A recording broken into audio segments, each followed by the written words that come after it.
Olá, boa tarde, alunos do Colégio Leopoldo Moreira, 7º ano. Vamos então iniciar o nosso estudo aqui sobre as reformas religiosas que ocorreram no século XVI. Hoje nós encerramos esse conteúdo, semana que vem nós estaremos com outro tema para vocês. E dessa forma nós vamos agora estudar o movimento de Contra-Reforma. O que foi essa Contra-Reforma? Bom, nós entendemos até agora que a reforma religiosa foram alguns protestos que Martinho Lutero fez no ano de 1517, na porta da igreja de Wittenberg, na Alemanha, fixando 95 teses que ele acreditava ser contrária à doutrina cristã legítima, afirmando que a Igreja Católica estava saindo dos seus preceitos.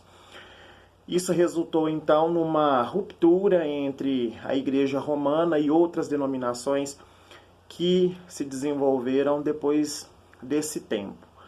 E isso, então, ficou considerado como reforma religiosa. Por quê? Porque esse contexto de reforma nos faz entender que houve uma espécie de revolução, houve uma reviravolta nos preceitos da igreja. Ela precisou se reestruturar mediante aos fatos que Lutero apresentou naquela época, certo? E alguns fatos vocês já conhecem, mais conhecido, a venda de indulgência e alguns outros fatores, né, como a questão do culto à Virgem Maria, né, que não foi bem especificamente Lutero quem desenvolveu isso, mas foram as reformas sucessivas aí em relação ao cenário religioso da época. E o movimento de Contra-Reforma é o quê? A Igreja Católica não ficou calada mediante aquela situação. O que ela fez? Ela fez o seu movimento chamado como Reforma Católica, que ficou conhecido como Contra-Reforma. Ou seja, veio os reformadores e a Igreja Católica vai, então, intervir isso, ficando contra essa reforma, por isso que ganha-se o nome, então, de Contra-Reforma. Fiz um esqueminha aqui para vocês entenderem, certo? Aqui temos a figura da Igreja Católica, o catolicismo, contra o protestantismo de Lutero, Calvino e também do rei Henrique VIII lá na Inglaterra, que é conhecido como anglicanismo, certo? Então a Igreja Católica reagiu a essa reforma protestante e ela então inicia a Contra-Reforma ou reforma religiosa católica. Muitos, até mesmo católicos, fiéis, já percebiam também que a igreja estava saindo aí, desviando dos seus preceitos cristãos de origem. A questão da elite, do clero, tendo aí as suas regalias, às vezes até explorando de uma certa forma as pessoas mais pobres. Então a reforma protestante ela veio para mostrar esses erros para a igreja e a própria sociedade, de certa forma, analisando essas críticas que Lutero fez, acabou concordando com elas e alguns católicos também realmente perceberam esses erros da igreja. Então a igreja percebeu, a Igreja Católica percebeu que era tempo de renovar, era necessário fazer uma renovação, porque se não houvesse renovação ela iria perder fiéis. E a partir desse momento alguns papas tiveram uma participação importante nesse processo. Nós temos como destaque aí o Papa Paulo III, o Papa Sixto V, o Papa Pio V, o Papa Paulo IV. Eles se desenvolveram ali dentro desse processo a partir de 1545 e eles iniciaram uma reestruturação interna na igreja para depois passá-la adiante para que o povo tivesse a oportunidade de conhecer e ser aplicado. Quais foram então os instrumentos da Contra-Reforma? O que a Igreja Católica fez, desenvolveu para que a sociedade acompanhasse e eles tivessem a oportunidade, então, de tentar resgatar pelo menos parte dos fiéis perdidos para o protestantismo e também dar uma nova direção para os católicos que ficaram. O que ela decidiu, então, fazer? Fez-se o Concílio de Trento, no ano de 1545.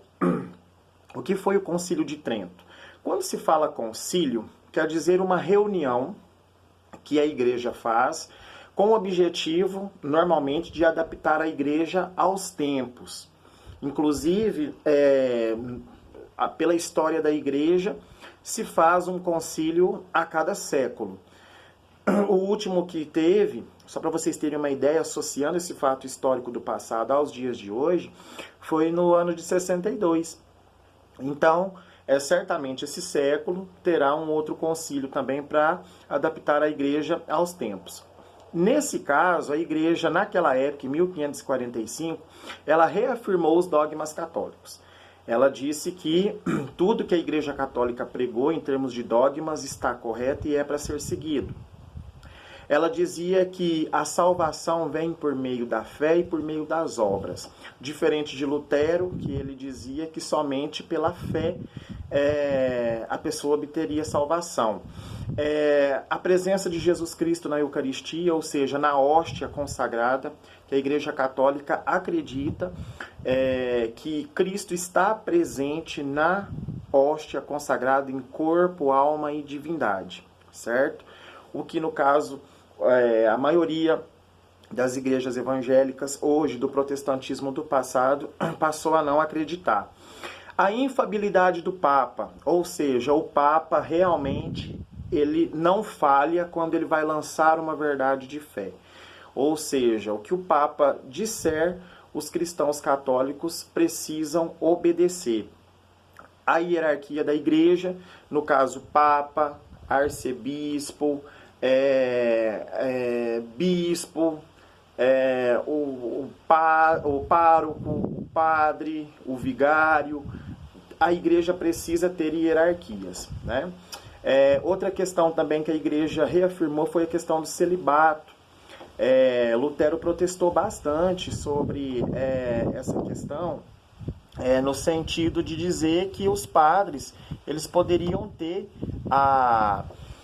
o direito, sim, de casar, né? Então foi aí uma das coisas que a reforma protestante, né, deixou em relação à Igreja Católica. A Igreja Católica, lá no Concílio de 1545, reafirmou que o celibato é importante, sim, para a Igreja Católica, e eles permaneceram.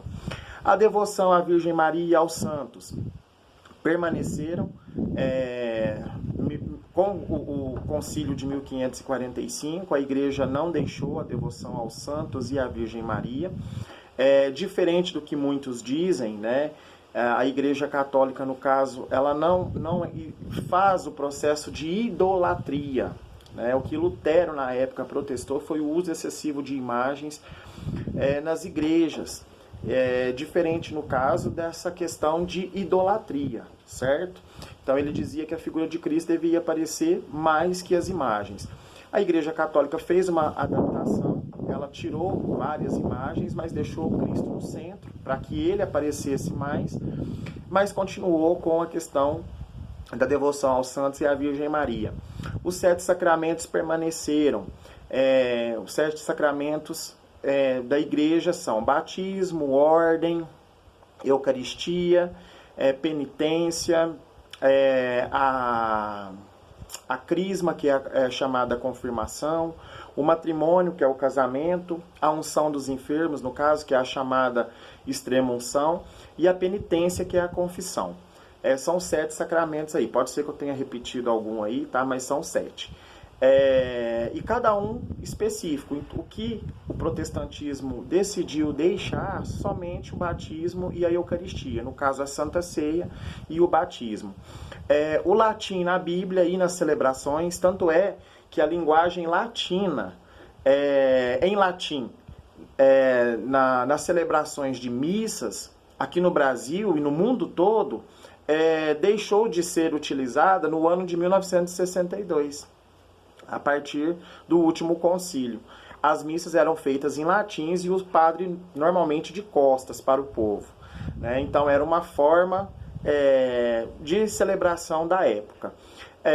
A Igreja Católica instituiu a criação de seminários para preparação de jovens na formação para padres e a formação do catecismo, a criação do catecismo. O catecismo é um documento da igreja, um livro bem grosso que explica todas as questões que vocês pensarem, por exemplo, desde aborto, uso de drogas, lógico, cada um adaptado aos tempos, mas cada um dos temas aí estão escritos lá com bases bíblicas e com bases teológicas.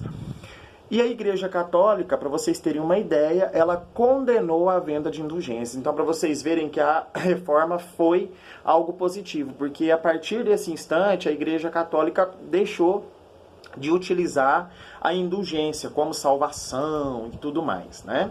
E a Igreja Católica vai criar o chamado Tribunal do Santo Ofício. O que é o Tribunal do Santo Ofício? Já era um tribunal conhecido no ano de aproximadamente aí 1230, 1231, século XIII já utilizado, só que ele teve uma readaptação.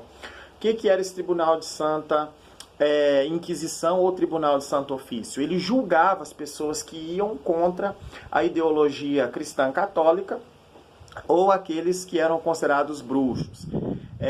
Esse tribunal, então, ele tinha o objetivo de vigiar, julgar, punir e até mesmo assim analisar quem estava indo contra esses preceitos católicos. O poder de Estado analisando, porque naquela época poder de Estado e poder religioso caminhavam juntos, o que ocorria? A igreja percebia certos padrões distorcidos, anticristãos, no caso, dentro da sociedade. As autoridades civis eram convocadas, a igreja julgava, a igreja entregava para as autoridades civis e as autoridades civis queimavam, matavam, enfim. Muitas pessoas acreditam que é a Igreja Católica quem matava, mas na realidade não é bem assim. A Igreja Católica ela entregava para as autoridades civis e as autoridades civis sim queimavam em praças públicas.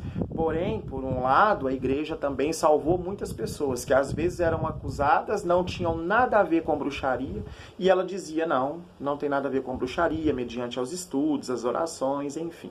E assim procedeu. Lembrando que foi também uma época que a Igreja Católica vai perseguir os protestantes, os judeus também, que é a primeira religião monoteísta do mundo, vai perseguir os chamados novos cristãos e vão acusar aí todos que ficarem contra a fé católica. O Tribunal de Santa Inquisição também vai analisar o chamado Índex, que é um conjunto de livros proibidos. Vão ter aí, no caso, alguns livros que serão proibidos dos cristãos católicos fazerem a leitura, principalmente os livros desenvolvidos por Lutero, e eles criam as chamadas companhias religiosas.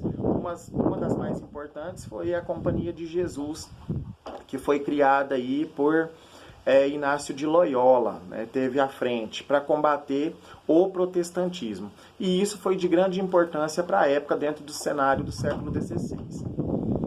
No quesito a arte barroca, que tem para quem tem o livro, pode acompanhar aí, tem um trechinho que fala sobre a arte barroca. A arte barroca foi criada pela Igreja Católica com a intenção de convencer as pessoas pelo olhar, pelo sentimento, pela exaltação dos sentimentos, das pinturas ou até mesmo das esculturas e as expressões que as imagens passavam. Então, a pessoa que olhasse, de repente, comovia. Era uma tentativa de catequizar ou tocar o coração das pessoas através da arte. Foi assim, então, que procedeu o desenvolvimento da Contra-Reforma. Foram meios que a Igreja Católica, então, desenvolveu para combater o protestantismo. A Igreja Católica conseguiu?